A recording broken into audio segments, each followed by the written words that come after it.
Saturday. Christmas comes early. Unbelievable! Welcome to this incredible scene. Bills. To the end zone! Chargers. It's a touchdown! An exclusive NFL game. That's fantastic! Live in primetime. Wow! Only on Peacock. With a Christmas gift to their fans. They're having some fun now. Bills versus Chargers. Saturday, 7:30 Eastern. Exclusively on Peacock. This episode is brought to you by Google Pixel, the official fan phone of the NBA and WNBA. The new Pixel 8 and Pixel 8 Pro are built different. How? Take the Audio Magic Eraser tool. It helps block out distracting crowd noise so your play-by-play commentary sounds crystal clear. The only phone engineered by Google brings out the audio you care about so your videos sound as crisp as they look. Learn more at googlestore.com/pixelnba. Audio Magic Eraser requires Google Photos app. May not work on all audio elements. This episode is brought to you by State Farm. From your morning podcast to your afternoon playlist, State Farm knows you personalize your entire day. And that's why State Farm helps you personalize your insurance with the State Farm Personal Price Plan. It offers coverage options that help protect what you care about most at an affordable price just for you. Like a good neighbor, State Farm is there. Prices vary by state. Options selected by customer. Availability and eligibility may vary. Apple Gift Card is a practical gift that unlocks a world of entertainment and fun. You can send it via email or give a physical card to your loved ones. Your friends and family can spend it on their favorite Apple services, including Apple subscriptions. Apple Gift Card can be used to buy all things Apple: products, accessories, apps, games, movies, TV shows, iCloud Plus, and more. Visit apple.com for details and to send Apple Gift Cards to your friends and family this holiday season.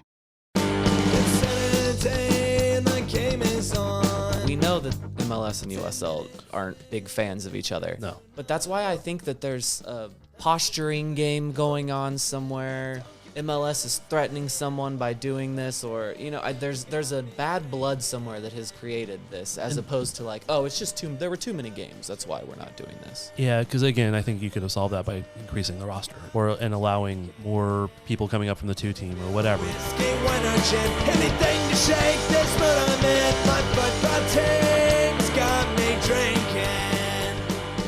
Back at it again with another shade of blue. We are the KC Soccer Journal. My name is Cody Bradley. I've got Thad Bell, David Greenwald here with me. We're in person. Feels good to be back in person, boys. Please go subscribe, rate, and review wherever you get your podcasts. And I'm very proud to say you can go do that because it was a struggle last week. It's now back on Spotify, back on iTunes. Back on Apple. I don't think it's iTunes anymore, Boomer. But Apple Pod. But it is on Apple Podcast. Yeah. Some would say we're back at it again. Still very good. I missed that. Well done, David. We're still missing Google, apparently. That's one more step out of this. But the problem I've found out was something to do with our switch over from SB Nation, this new network we're on. We were apparently the first ones to have this happen to us, or the first ones to notice it, because the week after I spent a week trying to figure it out, then it happened to everybody else, and then everyone knew how to fix it because I had already done it. Groundbreaking. We are a groundbreaking podcast. So I'm just happy to know it wasn't my fault. That's because although we did try to blame him, I will admit. So listeners, we apologize for not having that. But I think it's because of you all that we recognize it, because we had the most listens from the other one. So we recognized the issue sooner. Yes. When they went from 12 down to 0, it wasn't a big deal.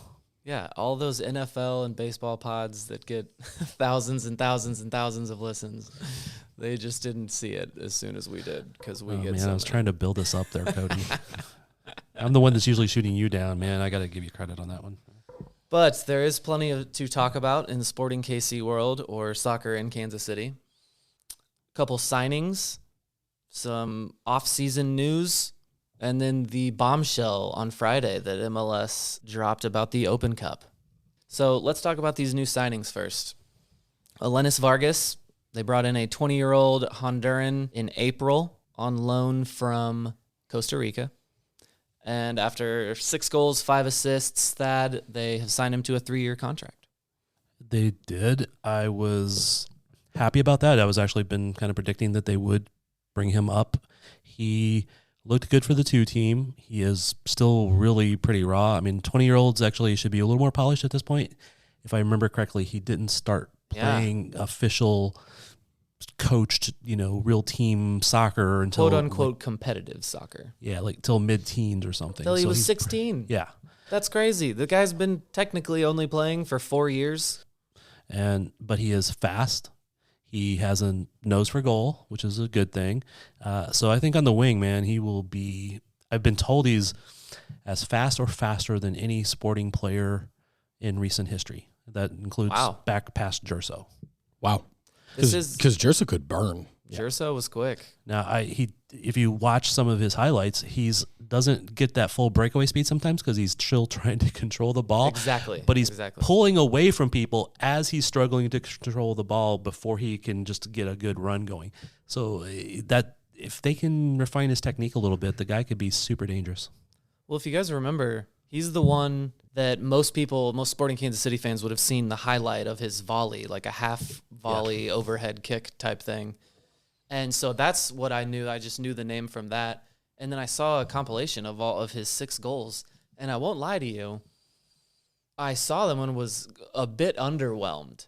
And what you just said there, he doesn't always get to top speed because he's still trying to figure out how to kick the ball beneath his feet and keep it with him. I saw that on the first goal of this highlight reel. I was like, well, he's got a long ways to go. Like he scored that, it got it in there, but there's nothing exactly like lethal that I saw yet. But there is a lot of raw ability there for sure. And I do think that, especially in certain games in the future where you're going to be bunkered in a little bit and you having that guy that can break out just pure speed and blow past the defenders. Afrifa's pretty fast. Willie's fast. Kyrie's fast if he can get they have some speed at least out there now. So to set expectations, we've talked about how we might want an actual first team winger to step in and maybe start taking minutes off of Johnny. Yeah. Expectations for Vargas are probably still developmental, right? We're going to probably loan him back down to the 2s more often than not. At least another season, I would think. Yeah, I mean, you got to see how he melds in with the first team. I mean, I know he's practiced with the first team a fair amount last year. When they always call up. I don't say always, but they often call guys up, and it depends on when the 2 team and the first team's playing and all that good stuff. Congestion, blah blah blah, injuries. But he probably would have been sticking around for a lot at the end of last year, except he got hurt playing for the 2s, and they still had several players sticking around practicing with the first team. Through the end of the first team's run. And so I think he would have been around for that. But so I think he's potentially going to get some starts once in a while. But, Johnny does need to rest. He probably doesn't need to start every game. This last year was, I think, his most injured ever. Probably maybe his most injured if you combine several years together. So I do think, he could be the guy. I don't think a lot of fans would like to hear that. A lot of people, myself included, were maybe hoping for something a little more than that. Now, I am excited about him now. Upon hearing that he only really started at 16, he could very well just figure something out over the next 6 months. He could figure out how to dribble, and that could come really easy to him. Well, so it's a bit of a wild card. He's likely to see plenty of time with SKC too, but I also like the idea of bringing in just this young physical athlete with raw talent at the end of a game. Throw the game into anarchy. Just bring a guy in like that. I mean, I do think it's, situational, but we know Peter doesn't always coach this way. Right. He tends to run out the 11 that got the last win. However, he does sometimes change guys up, and I would love to see guys like Vargas and Willie and Afrifa, when you are bunkering a little bit, you're going to be forced back. Maybe you have those guys to break out. So I think of those guys, I would like it to be Willie or Vargas more than Afrifa, even though Vargas is raw. But I will say in past when I've seen these guys who start late and show some physical, oh my God, they will be great, they tend to not pan out as well as I hope. Mm-hmm. So I'm trying to be a little cautious on that. But the dude does, if you can give him some room to run, because that was often when I was watching with the 2 team, he wouldn't always have the most room to run. He would get the ball and be trying to blow past guys. But even one of those goals was kind of lucky because it kind of snuck in near post too. Well, in Kansas City, we're fans of F-it, Tyreek's down there somewhere. Yeah. So you got Remy Voltaire or someone like that just picking out a pass, just kick it down the field with this guy running down the wing. We'll figure it out. I'm good with that. I'd still like to see us do what we did back in 2017 when we brought in Latif, who was a little bit more raw, but then also brought in Jerso. I'm drawing a lot of parallels between those two signings. Yeah, I can see that. I'm not saying they don't bring in another winger because I would. That was my next question. Like, is this the signing we were asking for on this line? No, I think when we've talked before, we were looking for, another defender, another midfielder, another forward, another goalie. I still think they'll probably pull a goalie off the second re-entry stage of the waiver, the round 2 stage re-entry draft, the stage 2 one, because they already went through the stage 1 one. Because when you get stage 2, you don't have to offer them the same contract. So I wouldn't be surprised if they pull a goalie from there. Maybe an extra defender or something that's not bad. Okay, the winger though. But I'm just saying you get another winger because they already signed a defender, the extra left back. Which I guess we'll talk about in a minute. But I would like to see them sign either a midfielder or a winger of DP quality because they should have a DP space available. Whether or not they have the money to do more than one, they could do, in theory, 2 DPs if they had the money for it. But I don't know if they have the money for it. And by talking about the money for it, you're talking about allocation money, because Cliff Phillips is a very wealthy man. Yeah. The club has money. Right. We're talking about within the cap rules, within the salary budget. Right. Do we have enough cap space? It's between the different ways of doing all the DPs without going into tons of detail. Which Cody would probably think is a boring pod, but no, I just know we're not pros at it. If we had someone here, if we had Tom Bogert here, then yes, let's dive into it. We could really teach some people some things. Well, and I just don't want to get it wrong.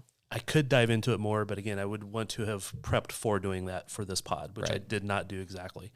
But I'm pretty sure they didn't prep for a show. What are you talking about? Unheard of. Wing it, man. We'll do it live. Much of my life, just wing it. Right.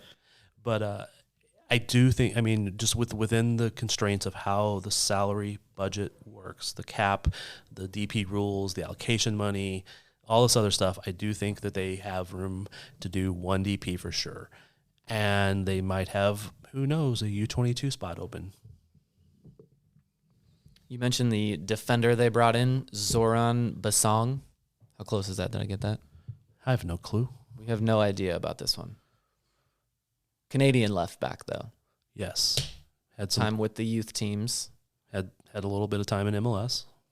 And on the show where we talked about the roster moves, we got down to there being 4 outside backs, 3 of which were quite young.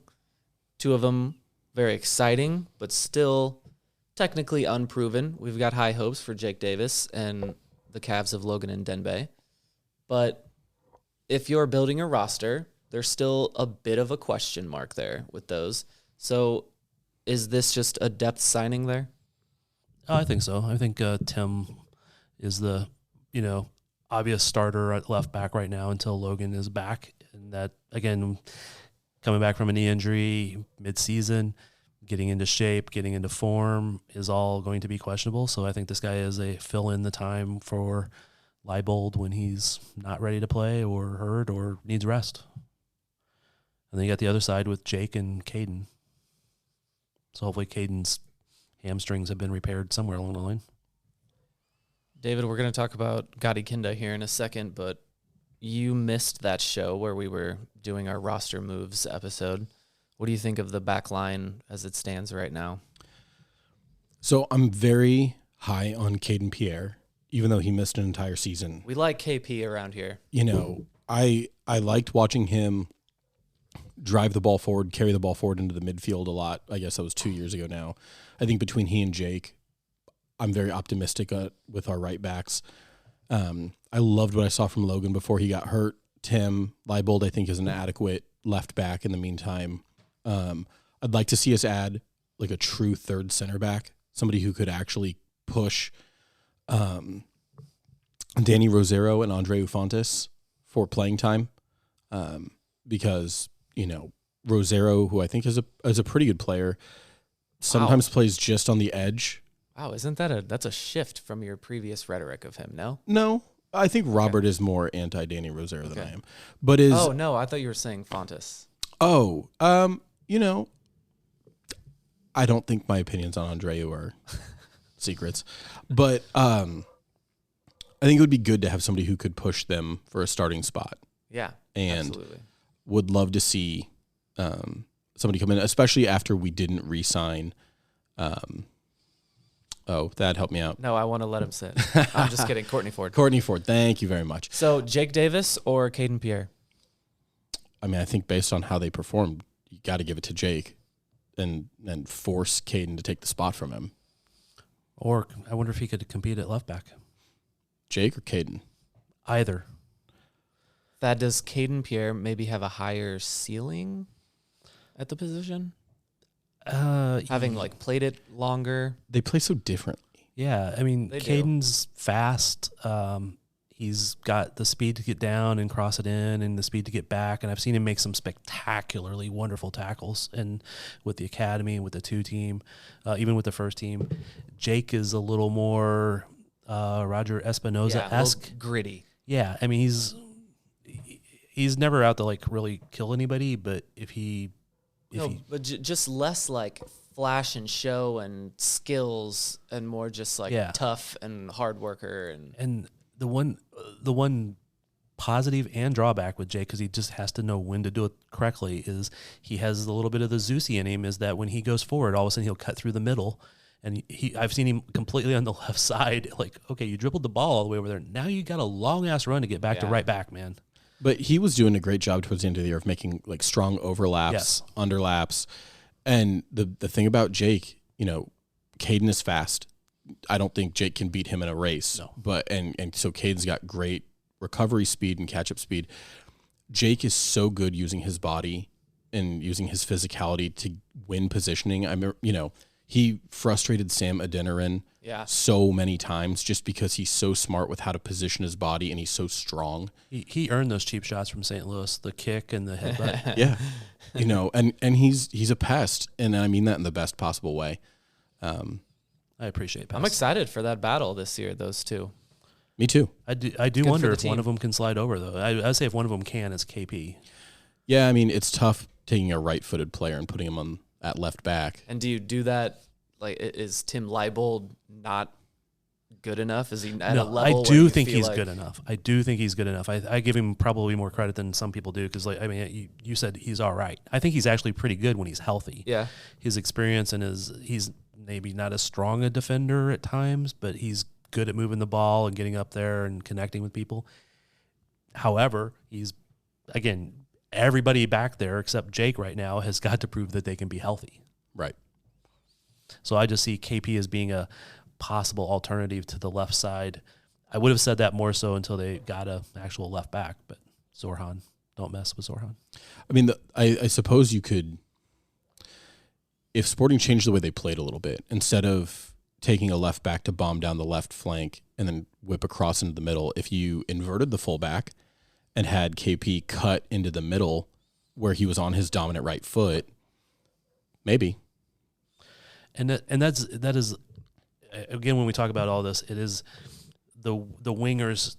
Peter tends to like ones who are inverted and cut in, which is why Johnny goes down and cuts in, Shallowy goes down and cuts in, and the backs overlap them. But if you kind of flip flop that, and now you have the backs cut in and the wingers be more wide to cross it in, so there's not a right or wrong. It's just balancing those players on the field all at the same time. So it's hard to say, oh, this is the way it should be, because take one of those guys out of the equation, and now you might want to flip everything, or at least everybody on one side. Yeah. Don't mess with the Zorhan, Thad. What a terrible movie. I've actually never even seen it because it looked so bad. Yeah. But I think Time has treated that movie well. I've heard that it's not hated the way it was a joke at the start, I don't think. Anyway. There's a lot of movies that are like, okay, it was so bad it's now funny. You just watch it. I think maybe that's fallen into that category. A couple weeks ago, speaking of Tom Bogert, he reported that it is likely Gadi Kinda will not be returning. And everyone just kind of ran with it then. Oh, Tom Bogert said it, huh? It must be a real thing. He's MLS insider. He knows what he's doing. Great mustache. But those of you listening to this show may recall many weeks ago, several weeks ago now, on this very show, our own David Greenwald did some reporting on this subject, gave you all of this information already. It's not real information. It's just an unlikely. He gave you the same report of unlikely return. He had a source that he forgot and won't cite, but he had a source and doesn't remember where he heard it, but he did hear it, and we reported it on this show. And I apologize that we didn't do more with that. It became a big deal when Bogert said it. We had the same reporting before him. So I'm sorry that we didn't do more with that, David. And well done. Bogert might be able to cite his source, though. Because Bogert remembers who told him is the difference there. I'm new to journalism. Leave me alone. This is my first year with a press credential. I don't know what I'm doing. There's legal requirements to this. I genuinely don't remember who told me. I remember hearing it and being like, that's a very credible thing from this person. I believe you. They explained the logic Reddit? to me.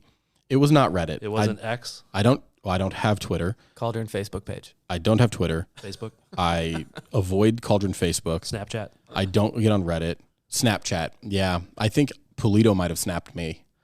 It might have been Polito. TikTok. There you I don't go. have TikTok either. I'm like, he's trying to be trendy over here, and it took him. He said 5 different platforms before he got to TikTok. I was trying to do ones they were like going from most likely to least likely. So you started with Reddit and Twitter, which I don't have? Well, those still would be the most likely because you. No, we're getting into the weeds here. This was an in-person conversation. It was an in-person conversation. Which honestly makes it more amazing that you can't remember who told you. And yeah, I actually it was so believe long him. ago. It was a while ago. This is not us protecting a source here. He just literally doesn't remember. That's true. Anyway, so Gadi's not coming back. Thad just most mentioned. likely.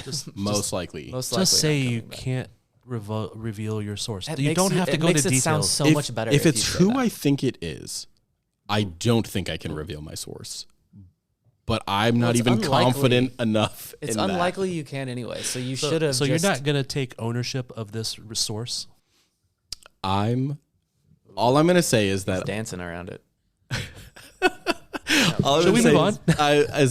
I was told that the logic is that Gadi just had a child, all of his family's back in Israel, and that there's a strong pull to go back home or be much closer to family, and he's trying to balance that versus safety, quality of life, money, all over here. And I've been told more recently, and again by somebody that would be in the know, is that yes, he would actually like to stay, but he feels the pull to go back because his family wants him to. So it's still in the air. Last I checked with somebody, but it does seem perhaps more likely he will go back to either Israel or somewhere in Europe that he would be closer to family. Right. Thad, you mentioned you wanted to see a DP signing somewhere in the midfield or on the front line. Without Gadi, something is needed in there, right? I would still want a signing in the midfield, whether it's a DP or not. But I kind of it is kind of a battle in my own brain. Like, would I prefer a winger or a mid? But because we know Tommy can do a pretty decent job in there. Him and Gadi are not the same, but adding a different winger, I don't know. Because I think it's in the midfield. I need that in the midfield or a center back. Get a stud center back. So we already spent a lot of money on center backs. It's such a bad value to spend a DP spot on a center back. Like in a salary capped league, it's such a terrible value. And that's why all the outside backs in this league are 20-year-olds. The reality is you have to buy goals, right? And so that comes from 2 spots in this league. Every team who's figured it out is you either play with a true 10 and you buy like some guy from Argentina who's electric, and that's not how we play, or you have to buy a DP striker or winger. And I personally would prefer we buy a DP on the right wing and use Johnny as a super sub, because if we're spending the DP spot, we need to buy goals. And Gadi's great when he's healthy. He's explosive. He does stuff that Tommy can't do. But I think you can get a TAM level player in. I mean, you're describing a very lethal front line there. With if Alan Polito is going to do Alan Polito things, Daniel Shallowy puts together a consistent season, and there's a DP on the other side as well. That's formidable. I mean, like look at how. But can Eric Tommy get those guys the ball? Look at how the best teams in the league are built, and like let's say LAFC, right? Who's their front line? I don't know, but Bawanga is on there. Bawanga, The only one that matters. Yeah, like Vela's on the front line. Oh yeah, I guess that's right. I was thinking he was midfield. You know, Columbus Crew have Diego Rossi and I can't remember their striker's name off the top of my head, but you know, if Cincinnati was lethal this year with a very, very strong but also front line. Isn't Matt Miazga a DP center back? Yes. Boom. Roasted. So we should spend a DP on a center back who will go beat up the refs? Yeah. I don't like my ally there in Matt Miazga. Didn't get to play in the last bit of the playoffs. Can't play another game or two next year. But, you know, if they only got one game further than we did. If we were going to go get a true 10, that's great value. But if the team played with a pure 10, then that would be a smarter value. Yeah. But they don't. Right. So right. You got to be that's why I go back and forth. I mean, I would love to have another Gadi who can play that 8/10 at that level, but again, the winger might be the better deal. And Allen plays into the midfield so often. Johnny could actually drop into the midfield on occasion. I mean, he's played that 10 role before when they were pressing for goals. Yeah. So, I mean, you got at least some maneuverability options there. Yeah. But also, I mean, losing Felipe Gutierrez, losing Roger. I mean, and if we do lose Gadi, you definitely want another rotational piece. And they lost Cam Duke. I'm very upset about that, actually. I mean, not so much because he contributed to the team, but I just feel like we fumbled his development. Yeah, Zachary Cobb was on that exact same page there. I'd be curious to see Sporting take guys like Felipe Hernandez or Cam, and instead of loaning them down to the 2 team, loan them to the USL Championship. Because I think it's a higher level of play. And even though you lose control over their development because they're going to a different organization, it's pushing them developmentally. And try to get them more experience, more minutes. You know, I think keeping them close to the team, occasionally loaning them down to MLS Next Pro, almost stagnates their growth. Yeah, I don't totally disagree, but at the same time, it is hard when you send them down. They might get misused, or I don't know. It is a little bit weird, and because they are your first team roster. And it is a limited roster, and you have to send away these guys. Yeah, but I mean, you see that with other leagues, and of course they don't have the same salary constraints that we do. But or small rosters, right? But like, you're a Man City fan. Yeah. When he always says that with such a disdain, like you as said do that, most people in the world. You said that like just that in itself was the accusation. Do they not have punishment. like a full blown loan army that they send out to like all of the sister clubs, like? Hey, yes. You're 19 and we think you might be good, but you're nowhere near good enough to play for the Premier League. I feel like you're making my point. Like, yes, they have massive rosters, different roster rules. They're allowed to do all of that MLS can't do. Yeah, but how often did Cam Duke play this year? Well, even through all the injuries, even through all the stuff, how many games did he play in? I do not recall. Did he play once at right back or twice? Something like that. And he did play at SKC2 a fair amount, but both of those guys, Felipe and Cam, both had the opportunities to claim spots. Like sure. Felipe Hernandez did really claim a spot until he got suspended. Right. I want these young guys to do well also, but how long do we have to baby them? Well, but my point is, you can loan them out to push their development, or you can loan them out to sell them, because part of the academy is getting guys to your first team, but if you're trying to make business decisions and have a successful academy, part of it is also, hey, we developed this guy and then we sold him for X number of dollars to the USL Championship, over to like, you know, if they really want to go to Europe, like maybe it's to Serie B, maybe it's to Ligue 2, like whatever. Ligue 1. Well, no, because I don't think that Cam Duke is probably going to Ligue 1. That's not to be disrespectful to Cam, but imagine he's more of a second division French player than a first. But I don't know. The bottom of that French division gets. But the thing with how a lot of these things work is like we develop these academy players, and if we don't sign them, they go play in the champion USL anyway. But we don't get anything out of it. We don't get compensation. We don't get transfer fees, or we get minimal compensation, or we waive guys and then let them go for free instead of transferring them for any sort of fees. How much do you think some of those guys that they've let go would have brought in? Any amount's better than nothing. I don't disagree, but for some 50,000 people, sell a guy for. I mean, you don't think that you could sell Cam Duke to a USL championship team for 50,000? He's good enough to compete at the championship level and be like a first team player regularly. A lot of those USL teams aren't spending money to bring in players, though. There's a few. Sure. So I don't even know if you get 50,000, and I'm not diminishing Cam's worth in that. Is more just that the USL doesn't have a lot of money. I do think you would probably be better able to sell them to Europe, except for then you got the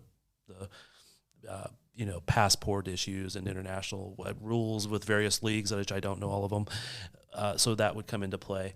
I do think you could sell some of these guys for 10,000, which again is like nothing. It's almost a rounding error in your salary budget, but it's still a rounding error that might get you over the top if you sell 4 of those guys. Right. And it might pay the salary of the people doing the paperwork. Well, and it helps fund the academy because they have to travel but it's all better than nothing. And I know I've talked to some guys with the team. They're like, yeah, what would we get for him? I'm like, something. I've made the same argument. So I'm just kind of playing a little devil's advocate back at you, but I don't disagree. It's just, I know that it's not, there's not a huge market in that yet, but it is developing. That market from USL bringing in more players has developed. In that list of everything you were saying that has happened or could happen with these players, you forgot the one that they can get into trouble and the team has to then help them professionally and personally get their life back on track. And I think that's what's happening with Felipe Hernandez. And they've done all of that, I think, because they are trying to get something out of that at this point. And because I think Peter Vermees cares about his players. He does have that sense of responsibility for the players where he does want to do the right thing for them on the vast, I won't say vast majority of the time. I think he always wants to do the right thing for him. Sometimes the right thing for him is to be an asshole and cut him. Yeah. I mean, we had 2 pretty high-profile examples of that not that long ago of a couple guys who probably needed a wake-up call, and it was the hard parenting decision of I'm going to create this moment of failure for you, but it's in your best interests. And they both did okay. Well, one did okay, and I think one's out of soccer. And the one that's done okay is out Are of you contract. speaking in code? Say the names. Go ahead. Tyler Freeman. Yes. Who went down to the USL and was doing all right. And then I think got brought back up to MLS. Yeah, he's actually bounced back and forth, I think. But I think whoever he was with last just cut him. Nashville? Yeah, in the last roster decisions. Okay. And maybe he ends up somewhere back in USL. But he's a guy who had all the talent in the world and couldn't put it together. Yeah. And then Grayson Barber, who I don't think is playing anymore. I haven't watched for him, so I think he played for 1 more year at least. But after that, I don't know. At Mike Kuhn, get at us in the comments and let us know where Grayson Barber is. I'm sure we could pull up one of his articles. And Yeah, this is the most recent article. Don't you read the website? Yeah, I do. That's a long list of players to go through for Mike, though. It's the KCSoccerJournal.com, by the way. This episode is brought to you by Columbia Sportswear. It's snowing again, and that wind chill is killer. But you're not worried about that because you shop the Omni Heat Infinity Collection. It's warmth perfected with tiny gold dots that reflect your body heat inside and protect you from the cold outside. No snow or chilly temps can stop you now. Go out anyway. Shop the Omni Heat Infinity Collection now at Columbia.com/infinity. The holidays are a time to feel and create joy. And what could be more joyous than the look on her face as she unwraps a stunning new jewelry piece from Blue Nile? How about getting 50% off your purchase? Blue Nile offers premium quality, priced below traditional retail. Their online experts are available 24/7 to answer any questions and make sure you've picked the perfect gift. For a limited time, you can get 50% off at BlueNile.com. That's 50% off at BlueNile.com. All right. let's talk about the news from last week. The very sad news that MLS announced that the first teams will not be participating in the 2024 U.S. Open Cup. This one just really sucks, guys. I know that there were a lot of problems. It was not perfect. The issues with teams not playing their first team players anyway, et cetera, et cetera. It's the same annoyances of every cup competition in the world.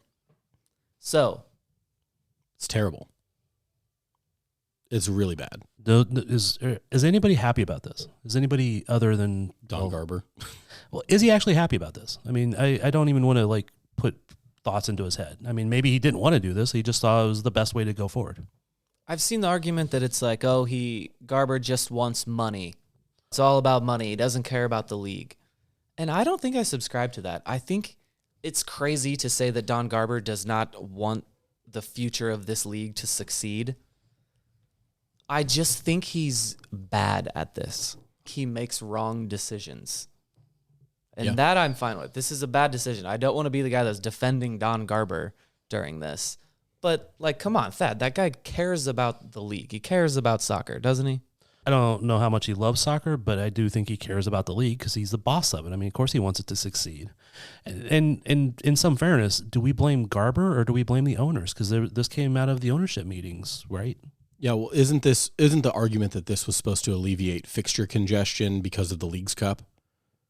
That's the assumed... we're pausing the season in the middle of it to play a meaningless tournament against Mexico. The Leagues Cup is the assumed culprit. If that didn't exist, I don't see any reason that MLS would make this decision, right? Yeah. Well, you know, there's a balancing act, I think, because the Open Cup is not run by MLS, right? But MLS is, and I know USL keeps trying to challenge and wants to be on par with MLS. It's just not.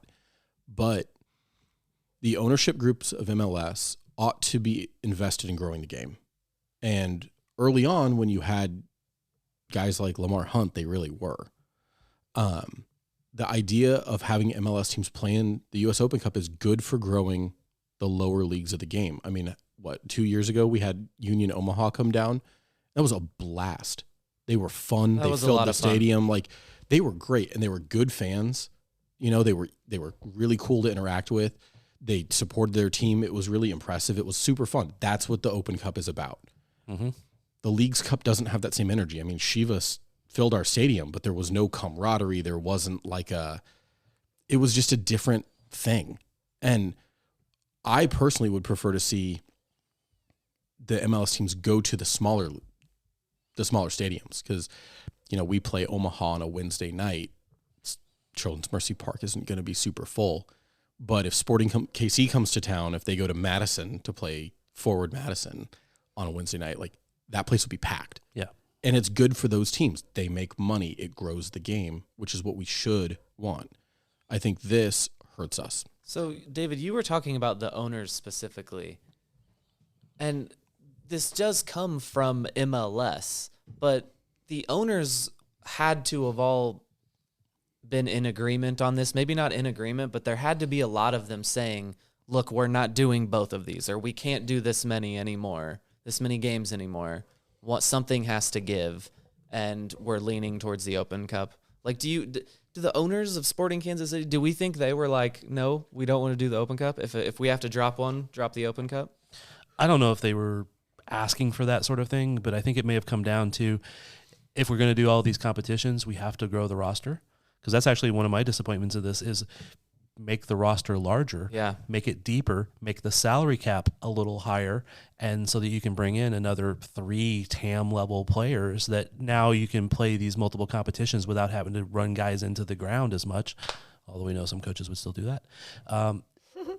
But you could do that, and out of those meetings, they made some changes to, you know, the injury substitutions and those things, which were all pretty good, but then nothing changed with DPs, U22s, salary cap that we know of, or any of that stuff. So that all stayed the same. If you're going to get this Apple money in, if you're going to get this Leagues Cup money in, I don't have a problem with Leagues Cup being a money grab. I like my things to get more money so that they can get better players and continue to grow. But right. You took a step backwards in the most important tournament in U.S. soccer history, the most important competition of any sort in U.S. soccer, And I do, but again, I always have to like balance everything. You get mad at me sometimes because I will argue the other side. When we're talking about MLS owners should have the responsibility to grow the game.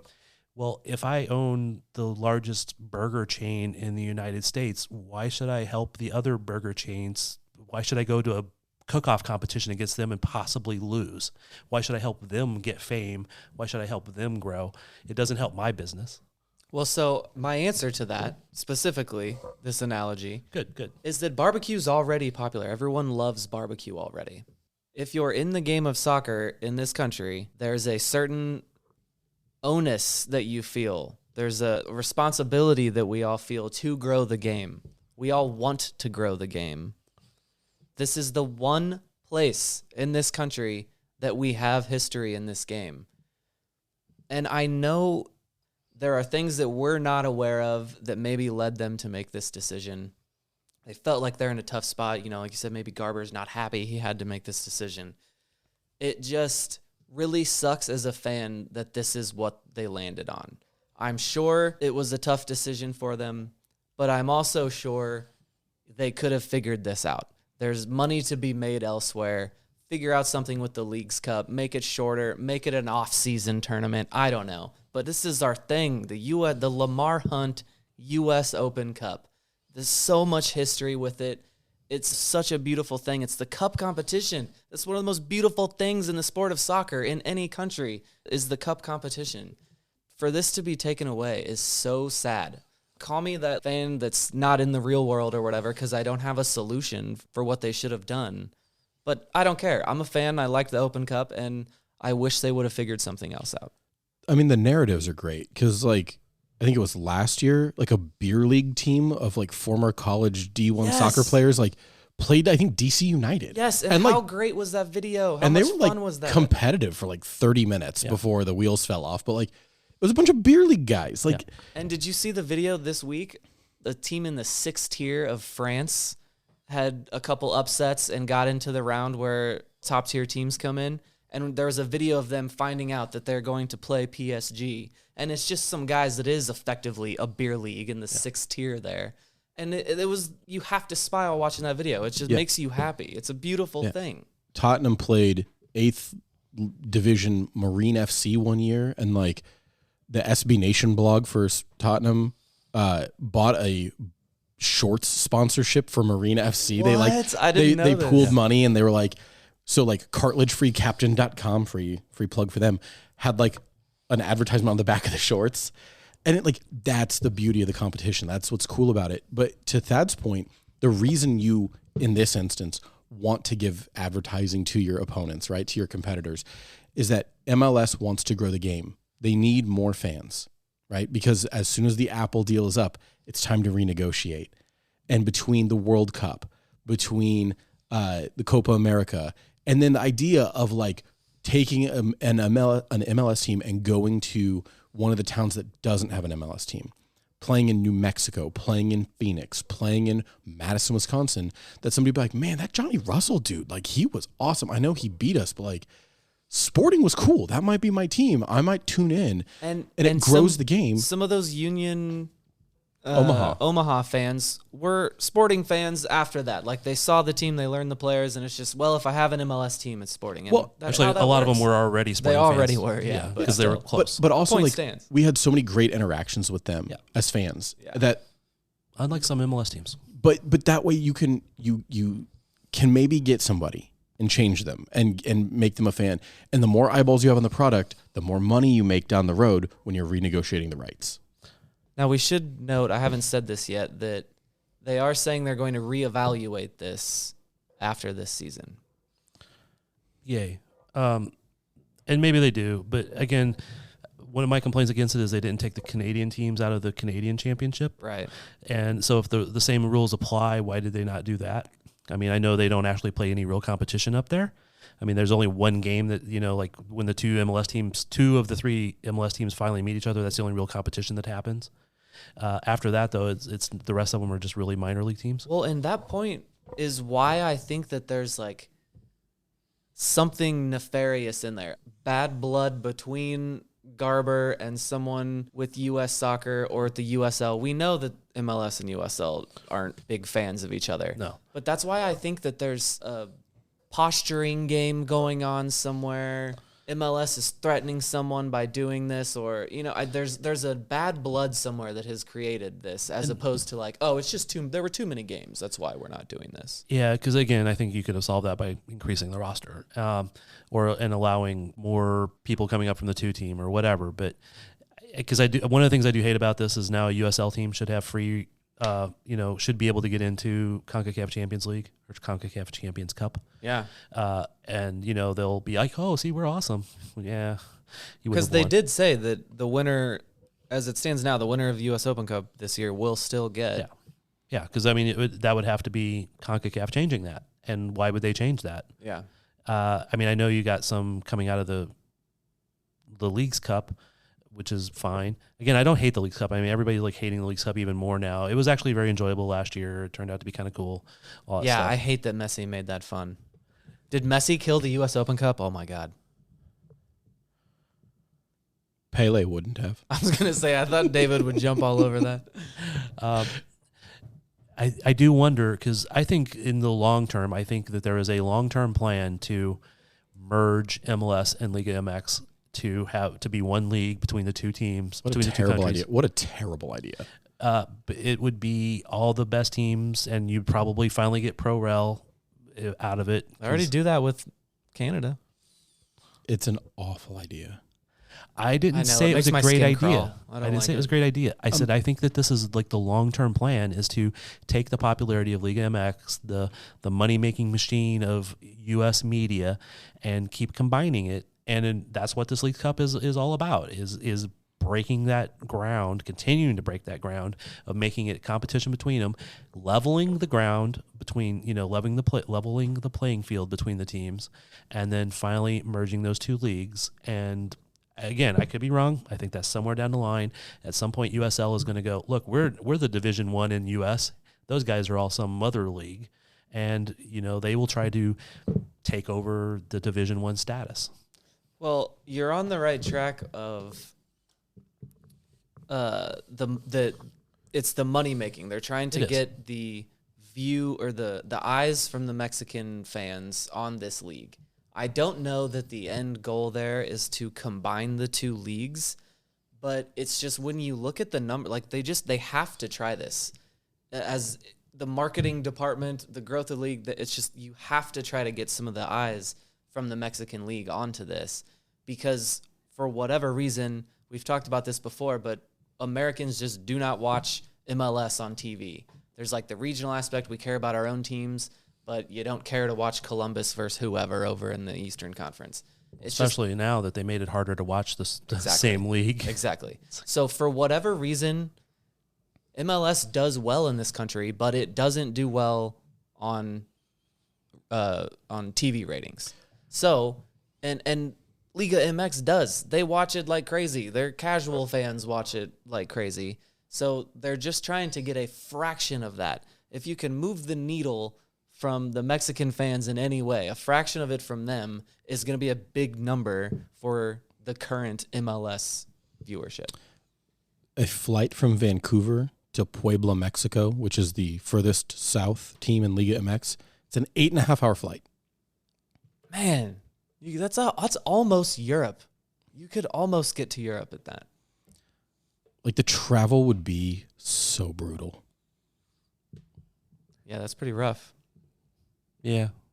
But they also do that currently for Champions League, or Champions Cup now. They just have to be doing that kind of travel more, is what you're... 10.5 hours from Montreal to Puebla. That is Europe. That you can fly to Rome in 10 hours, I think. Yeah, I don't do that very often. I do think if they merge the league, there would be some reorganization to where you wouldn't have those be the everyday, like every other game travel, but it would be interesting. So again, I do think that is a long-term goal, is to try to be something different than anywhere else in the world and have like a continental league. But it's so stupid. Ugh. Like, what? Why? Why? Biggest continent, yes. We'll spread this out across all of them. This is one of the problems with MLS from the beginning, is we keep trying to be something different than what works. What works is, Europe has figured out how this works. Okay, so now you set me off trying to be on the other side again. Oh, yes, they figured out what works. However, many of those leagues over there has looked at doing salary caps. Many of those leagues over there has looked at... I was going to say, they start looking at the way we do things. Yes, yeah, they also want to, like, how many teams over there wants to form the Super League with just Barcelona, Man City, and, 10 other also rans? But they weren't going to leave their Continental Association. They were just going to exclude everybody from the Champions League. They were going to create their own Champions League. Right. But it would have just been leave the Premier League and no, they still don't play in the Premier League. No, they weren't. They were leaving. At least one of the plans was to play just themselves, their own 16 teams, whatever it was. I'm telling you, that's the way it was. Man City, Man United, Barcelona, Real Madrid, PSG, whoever. It was like most of the biggest teams in the biggest leagues. And if they don't do it that way when they finally get it implemented, because we say, yes, this is the way Europe worked. Well, you don't have to do pro-rel to have good leagues. You don't have to do this. You don't have to do that. You don't have to be the winter schedule. You can do the summer schedule. All these other things. MLS is trying something different. I'm not saying that I love it. I'm just saying I can see why they're at least thinking that way. Man, we, at the end of the first two segments, really got into the weeds. It just continued on. But they were both two good conversations that I didn't want to end. So, are we good on that conversation? Are we done with segment 2? Or do we got more? Let's talk about Taylor Swift.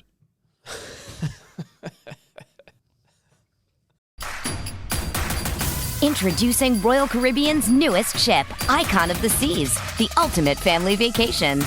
The ultimate 6 slides, 8 neighborhoods, 0 compromise vacation. The ultimate never done that, can't wait to do it vacation.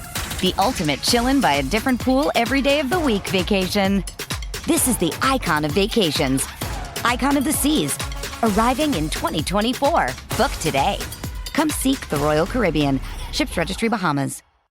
All right, final segment. A little bit of extra time. We haven't got to talk about MLS Cup yet. It was a good game. Columbus 2-1 over LAFC. And it just got me thinking, a lot of the conversation this year was, at the beginning of the season, was how terrible of a team that Peter Vermees put together. We didn't think we were even close to some of the other teams around this league. Obviously, they proved a lot of that wrong. But looking at MLS Cup, David, were those two teams significantly better? Are they on another level than Sporting Kansas City? Are we falling behind the rest of the league? I don't think we're falling behind the rest of the league. I think there's different theories of roster construction. I don't necessarily think player for player Columbus is better than Sporting. I think Wilfried Nancy is an elite coach. Yeah. And I think they might have us there. LAFC spends more money than we do. And they, at the beginning of the year, I would say had a better roster than Sporting. But they transferred out a lot of their elite players. By the end of the year, I don't know that I would have said LAFC was a more elite team than Sporting, top to bottom. No, the short answer is no. Thad, what do you think? Yeah, I don't think they're that much further. They were better, but they weren't that much farther apart. And again, when you look at this season, yes, Sporting struggled to begin with. We know a lot of it had to do with missing 2 players, and maybe Peter should have done something different to at least get some results earlier in the season. But just the pure roster at the end of the season versus those pure rosters at the end of the season, although I think LA was tired because they had to play 53 games between all those different competitions. Maybe they should do something to alleviate congestion. But that was probably another segment where we should have talked about that.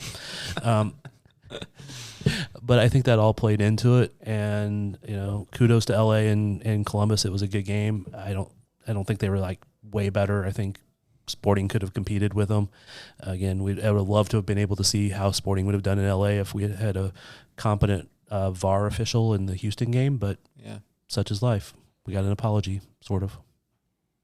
Yeah, watching that game, I don't feel like they're so much better that it's on like another level or we're falling behind or anything. Because I did maybe feel like that at the beginning of the year.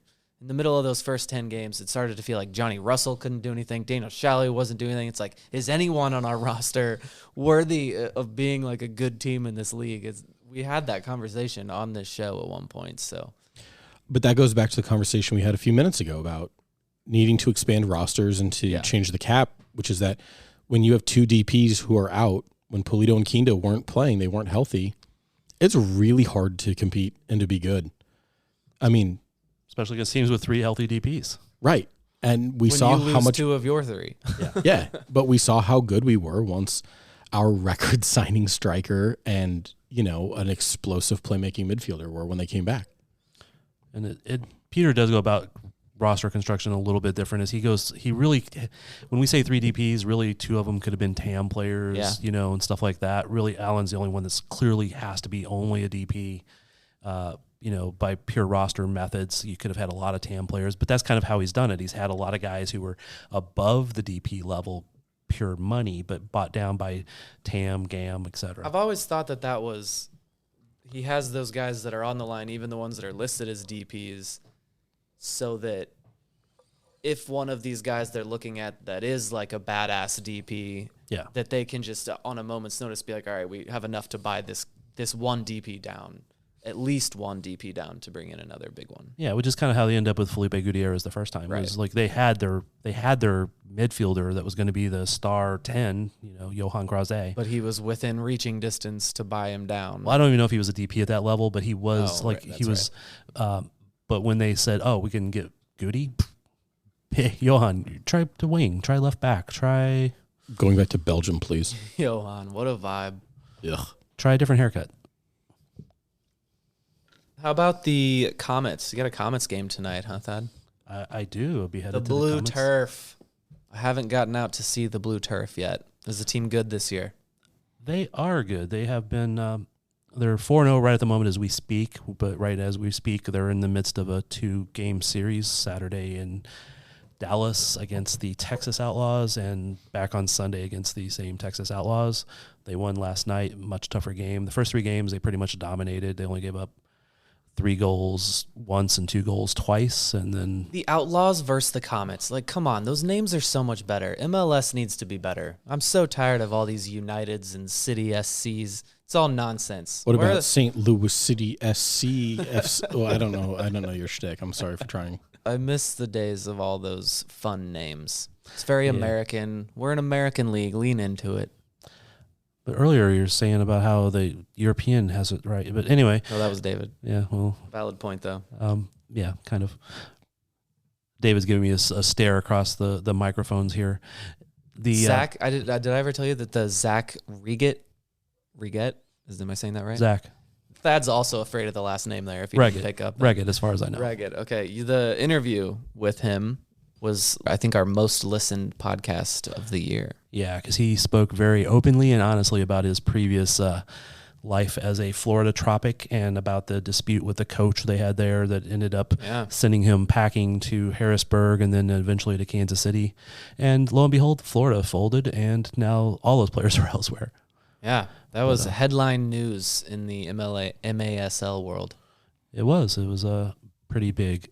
It got a lot of listens, and he's a really good goal scorer, actually up for Player of the Year for U.S. Futsal. Oh, very nice. Because he's on the U.S. Futsal team. He's a really good goal scorer. The Comets are playing really well. He's fun to watch. He is a very good player. He's really fun to watch. He sometimes is a level above a lot of other players around him. That's what it looks like, yeah. So I have a question. 12. So the Current are building the first women's specific soccer stadium in the country. World. Hell yeah. World. Sporting advanced. And first professional sports for women, sports stadium for women. Does St. Louis have an NWSL team? No. Okay. We made it further in the MLS Cup playoffs. Yep. You just said the Comets are 4-0. Yep. St. Louis has an indoor soccer team, right? Well, they do. It's in St. Charles, actually, at Family Arena. The Chuck. Are they, true or false, they are 0-3-1. That sounds approximately right, yeah. What's their name? So they're the soccer capital of where? Nothing. What's the name? I forget that. It's good. It's kind of a cool name. Currently, it's the Ambush. The Ambush. What did it used to be? The one back in the 80s was the Steamers. That was a good right. logo. That's what it was kind of cool. Then they went to the Storm, which was a good one, but a lot of different teams have had that name. Actually, I watched a lot of the St. Louis Storm back in 1990. Wow. 90-91 season. Heyday. Cody, were you alive in 1990? Were you born? Yeah, I was born in 89. Okay. The St. Louis Storm had a player named Preki. Mm-hmm. Good fun fact. Never heard of him. Newbie.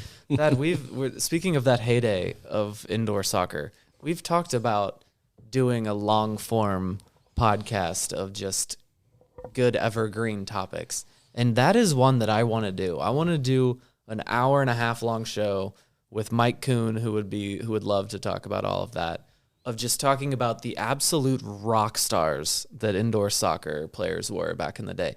Indoor soccer used to have a higher average attendance than the NBA. Yep. Salaries were way up there. I mean, it was the biggest soccer league in the United States back in the 80s by far. Light shows, smoke, I want to do a whole video podcast on this. You got professionals from Europe coming over to play indoor soccer because they could make more money playing indoor soccer. You know, guys who could have played in the first division, maybe not be the star, but they could have played in the first division. And if you look at a lot of the players from the late 80s and the early 90s for U.S. soccer, a lot of those guys came out of indoor. Speaking of Preki. David, you mentioned the Current. Let's talk about the Current for a second. That new stadium, the first professional women's sports stadium in the world, has a capacity of 11,500.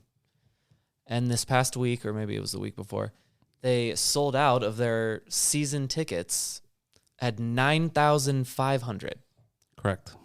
So for this first season in the stadium, 9,500 of the 11,500 tickets are already sold for every game. Correct. And they will probably be sold out for every game. Bro, that is wild. So in theory, only 2,000 tickets every game are going to be on sale. Yeah, at best. Because, I mean, some of them, you know, they won't all That's be crazy. There. Am I the only one that thinks that's wild? Glad you got your press pass. That's crazy, man. Yeah, hopefully I'll be there. But Also, do I get a deposit back? I put down a $50 deposit with them like a year ago, or 2 years ago or something. Do I get my deposit back? Why would you ask me? I don't know. I should though, right? This guy's a lawyer. I'm asking the. You're looking at me. What makes you think I'm going to give you free legal advice? David, I think I need you to help. Here, I'll help you get it back, but it's going to cost you $50. That was the first advice he gave. That was $50. You want me to help you? Yes. Okay, that's $50. Dad, you were at the stadium not that long ago. What's the progress look like? It's mostly done, at least from the outside perspective. Yeah. Most of the seats were in. It says Current on the one side. It looks nice. I think they should have made the Current, the letters a little bit different color, darker or lighter, but doesn't stand out as much. But of course, you won't be able to see it because there's 9,500 season ticket holders. You're not referring to their logo? They should have made a different color in the seats. Like Sporting and at Sporting. Yeah. Like that stands out because it's the contrasting color. This is just a slightly darker version of the green that they call teal, and it's just slightly darker, so it doesn't stand out as much. They had the Grant Wall Memorial press box thing last couple weeks ago. They put in the scoreboard, which is kind of funny because when I was out there a couple weeks ago, they're like, "Don't take pictures of the scoreboard." Can't take pictures of the scoreboard. I'm like, it's the biggest thing in the stadium. If you want me to show a picture of the stadium progress, there's a scoreboard right there. So they finally turned it on and said, "Oh, now you can come see it." Thanks. But I did, and it was nice. It's a really nice scoreboard, the highest resolution one in the all of everybody, mid-size compared to not as big as Sporting's, but it's pretty good size. And yes, they were already like, okay, maybe we should raise the roof here and add some more seats. I mean, they're already thinking about that stuff. Did I hear that streetcar extension is either delayed or it's not happening at all anymore? I think it's delayed. That sounds fun. Like, that would be really fun to have that go right there. But, you know, if we're talking about like building out this map for the city, is that one of the first things that we should add to it? Like, I just feel like there are many other cross streets, little additions that they could add on that. There probably are, but that's also would get you close to one of the casinos. Yeah. There's a housing and stuff down there. So, I mean, there probably is a good logic to at least getting to that area. It doesn't go to the casino. You'd still have to cross. No, there's a casino right there. But it's on the other side of the water. No, it's on the other side of the highway. But there's also, isn't there one on the same side as the current? Yes. Yeah. There's one on the same side of the river, and it's on the other side of the highway. So, but I mean, it would be easy walking distance. To go across the highway at least, yeah. But it'd be pretty easy walking distance, depending on where the train ends up going. I don't know. Screw that. Screw the casino. Is that how this happened? Like, I don't know. It's probably the real estate developers over there that are building all of those apartments. That we're veering into weird territory. And I'm big on building in Kansas City. This is a Kansas City show. This isn't relevant things. Did we have a whole conversation that didn't get posted about relocating stadiums? I don't know what you're talking about. I think though it is an issue because that's how they were counting on getting people down there. So if it's not ready by the time stadium opens, now you're going to have to like do something in shuttle buses. Yeah. And I even asked is there going to be like just even parking for media to be able to park close? And they're like, well, hope you like shuttle buses. Or I'm like, are they going to run 2 hours after the game when we get done doing stuff? That was a story this week that a lot of the residents are wondering about the parking situation. So yeah, you can't build something in Kansas City without having people ask about parking. Not a problem in other cities, but yeah, it is. It's a problem everywhere. I know, but we're just so obsessed with our cars here. Slowly and surely, we are fixing that. The streetcar, bike paths it. We're slowly pushing pedestrian travel and giving up reasons to not have to be in our cars all the time. So at some point when they have that light rail, that streetcar, whatever it is, get down to the stadium, I will drive from my house in Lee Summit down to 3 miles away from the stadium, park, and then hop on something to take me the rest of the way. That does sound much more effective. But like you chose, you're a suburb guy. You chose to live in the suburb. This is not in the suburbs. If you want, this is how it works anywhere in the world. You have to figure out how to get to the downtown area if you live in the suburbs. Hey, earlier you said you like the names in MASL because it's a very American thing. Well, this is a very American thing. So reliance on our cars is very American. Okay. Can't have it both ways, man. Final thoughts on here. Why are you staring at me like this, David? Wait. We were talking about the current. We didn't talk about players. I wasn't done with the current. You sound like you were wrapping it up, man. Those were going to be our final things to discuss here. Okay. New players for the current. What do you got? They signed a 17-year-old named Claire Hutton, played with U.S. national team, U19, scored a bunch of goals, set up a bunch of goals, captain of the U19 team at the Pan American Games, really good player. When she was in 8th grade, was named like the amateur player of the whole state, all these kind of things. When she got to high school, she was playing with her varsity high school when she was in 7th grade. She was born in 2006, just for everyone. How do you have eligibility? If everyone needed a punch in the face, she was born in 2006. How do you have eligibility to play? Can you just play high school soccer for like 9 years? Because I don't know. I was so good when I was 7 years old that I'm just on the team forever. Like, how does that work? Don't know. That's a good question. All right. But when she got to like junior in high school, she just switched over to the boys team because the girls team wasn't tough enough, and she's playing with the boys team. So she's a really good player. Could play several spots: the 6, the 8, the 10, the 9. Wow. The 1, the 2, the 3, the 4. Did you ask her if the boys team flopped more than the girls team did? Haven't got a chance to speak to her yet, but I will ask that question. I'd love to know. I have one more thing. What do you got? Along the lines of women's soccer, KU, University of Kansas, my alma mater, just got a new coach, Nate Lee. He was the coach out at Xavier and has moved over. And in his introductory press conference, this is incredible. One of the selling points, he said, is that he is now coaching in the soccer capital of America. I really liked that. I watched that intro. Then he was like, because, we're in the soccer capital of America. Or at least like 45 minutes down the road from it. Yeah, I like that guy. Okay. Rock chalk. Okay. Sporting! Don't seem so tough. And 3 own goals ain't all that rough. Our skipper has just been sent off. Supporters strong have all gone soft. My football team's got me drinking. My football team's got me drinking. My football team's got me drinking. Give me beer or whiskey, wine or gin, anything to shake this mood